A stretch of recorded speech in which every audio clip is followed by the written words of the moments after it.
I'm back at it again with another pay-per-view result reaction right here, right now. That's right, guys. The pay-per-view that we are reacting to slash giving the results to is none other than WWE Clash of Champions. That's right, it is the first Raw official pay-per-view since the split. So this is a pretty good pay-per-view, but did it come as good as Backlash for SmackDown did? I don't know. I'll leave it up to you. In my opinion, Backlash is better. But here, let's get right into it, guys. If you haven't seen it, check it out on the WWE Network. It's pretty good. I liked most of the matches, but here's my results slash reactions and kind of point of view of everything that I thought happened in this match right to you all right now. So guys, if you do enjoy this reaction slash result video, make sure to hit that like button hard, guys, but not too fucking hard. Don't bring your computers. Now let's get right into it, guys. And also, don't forget to hit the subscribe button to join the Dog Squad to show your support for the G-Stock. So, we started off with the kickoff show. We had Nia Jax versus Alicia Fox. Now this match, of course, you could tell was pretty much just helping Nia Jax get more over in the universe of the WWE by getting bigger wins. Instead of just beating jobbers, beating actual females that are on the roster. So, she ended up pretty much doing what I said in the prediction video, which is also in the description down below, guys. Check it out. But she pretty much destroyed Alicia Fox, and she actually finished her off with a Samoan drop. Now, my prediction for this one was, of course, I was going for Nia Jax, rooting for Nia Jax, and I said she was going to win by pinfall. Got it right. 1-0. Started with the New Day versus Anderson and Gallows for the Tag Team Championships. Now, this match was pretty good. I didn't mind who won this match.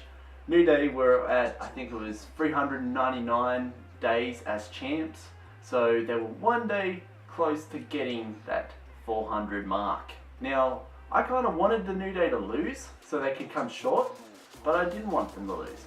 And I wanted Anderson and Gallows to win to get their first ever tag team titles on Raw slash WWE. But I kind of didn't want them to stop it from getting to 400 mark. You know what I mean, guys? So what ended up happening was, it was pretty insane. It started off with Anderson and Gallows just taking out the New Day. Like, they took him out left, right, and center. However, towards the end, Anderson and Gallows looked like they had it in the bag. And then Xavier Woods hit Anderson in the head with the trombone, Francesca too. And I wasn't too happy about that because I wanted this to be like a clean match with no interferences, because their last match that they defended the titles at was at SummerSlam, and it was a DQ. And in this one, it could have been a DQ, but the ref had his back turned. So Woods cheap shotted Anderson, and then Anderson ended up getting pinned by Kofi, who got hit with their tag team finisher. So you may as well say that Anderson and Gallows got screwed out of this match. I'm still happy New Day retained, but I was hoping for new tag team champs because we need something new, you know, more newer than the New Day. The New Day is still good, don't get me wrong, I love the New Day, but I just wanted to see Anderson and Gallows, you know, holding that gold. But in this match, I did predict Anderson and Gallows to win. I also was rooting for them, and I predicted that they would win by pinfall. However, they did not, so that makes it 1-1. The match on the card was the Cruiserweight Championship match. TJ Perkins versus the Brian Kendrick, or Brian Kendrick, whichever one you want to call him. My opinion, I kind of liked it when he was the Brian Kendrick back in the day. However, this match was a pretty damn good match. It was probably one of the best matches on the card. They took it to the limits. These Cruiserweights, they run this house. Literally, guys. They went all out. Now, Perkins' music was awesome. The entrances were awesome. There was pretty much, you know,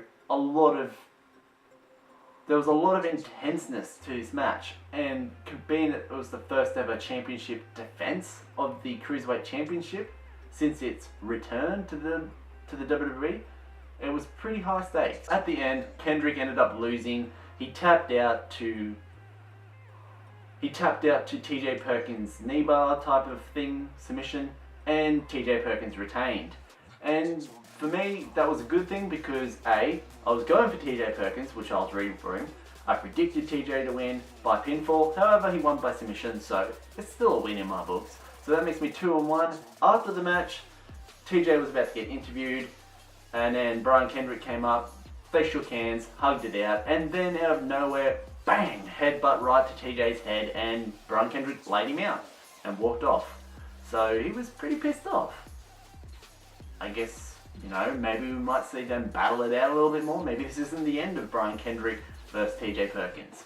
In my opinion, I'm okay with watching them for another 2 months.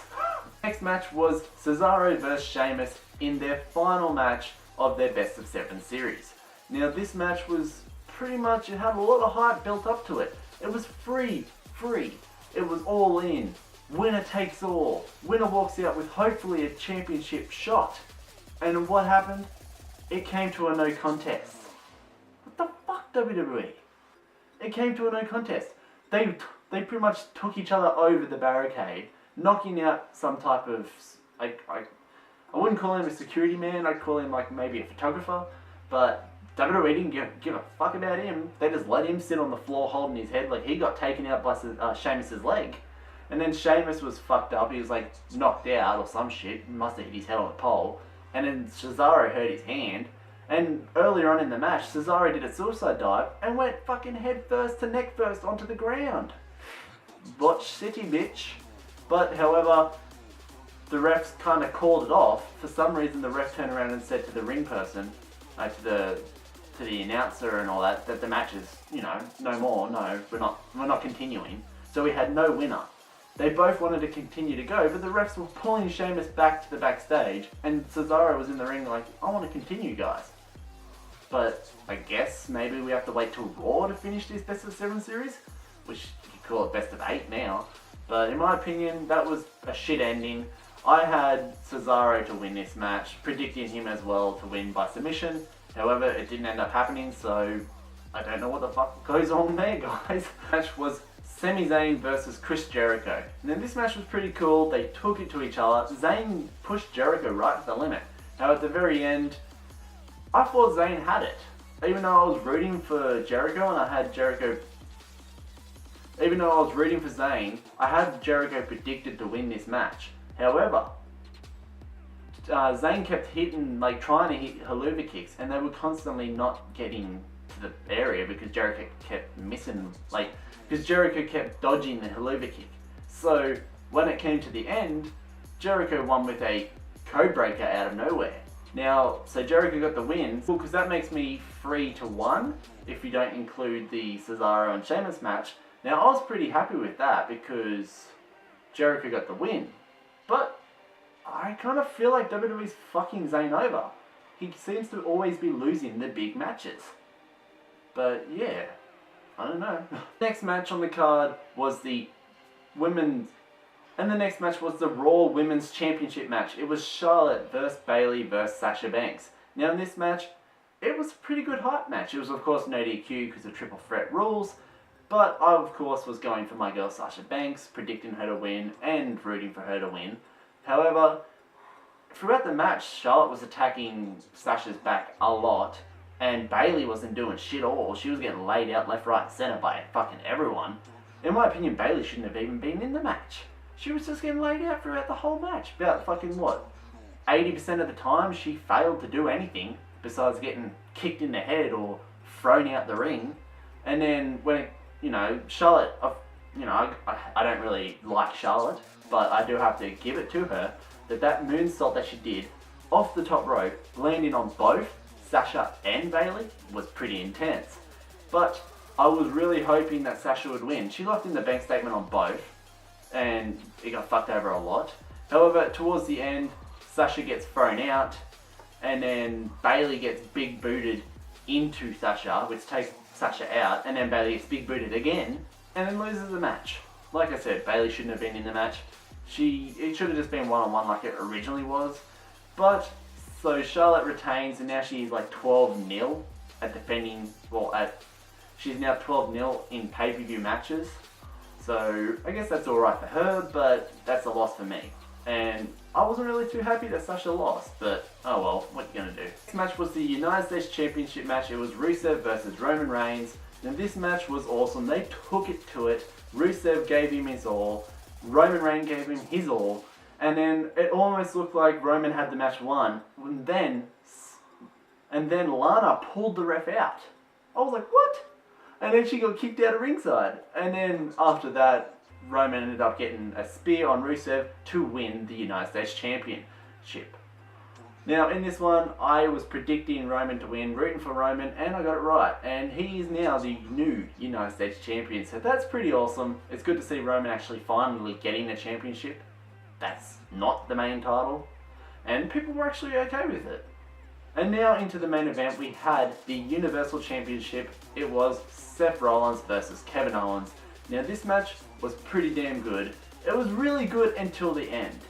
And at the end, the ref got taken out, Jericho came down, interfered a lot, cost Seth multiple times, where Seth had the match won multiple times. There was a moment where Seth was laid out on one of the announce tables, and Owens was looking at the ref. He wanted to land on Seth and take him out through the announce table, but the ref was like, no, I'll DQ you. And he goes, oh, you're going to DQ me? Suck it. And then he turns to Seth, suck it. And he jumps and he just put himself through there because Seth got out of the way. And then at the very end, Steph finally sent a ref out. And when she sent a ref out, the ref didn't even go straight to the ring. He went to check on the other ref, and Steph's like, come on, get in the ring. So as he turns around, he gets hit with the pop-up powerbomb. The ref gets in there, 1, 2, 3. Owens wins. I was predicting Seth, of course, and rooting for Seth. However, Owens retains. And in my opinion, maybe that has something to do with Steph sending out that. Maybe that has something to do with Steph sending that ref out a bit late and making him go to the ref before the ring. Maybe that's a little bit of a Triple H interference for Steph right there. We don't know. But Kevin Owens retained. It was alright. But guys, let me know in the comments below what your favourite match was on the card. And if you reckon that Clash of Champions was better than Backlash, or Backlash was better than Clash of Champions. In my opinion, Backlash was better, but I still like Clash of Champions because it had a lot of good matches. And a lot of my favourite people were on there, however a couple of them weren't successful. But guys, if you did enjoy this reaction / result video, make sure to hit that like button hard, guys, but not too fucking hard. Don't break your computers. Make sure to hit the subscribe button to join the Dark Squad and spread the word of the J-Stock to everybody you know. And if you want to follow me on Instagram and Twitter, the links are in the description down below. As always, guys, stay awesome. The J-Stock is out of here. See you.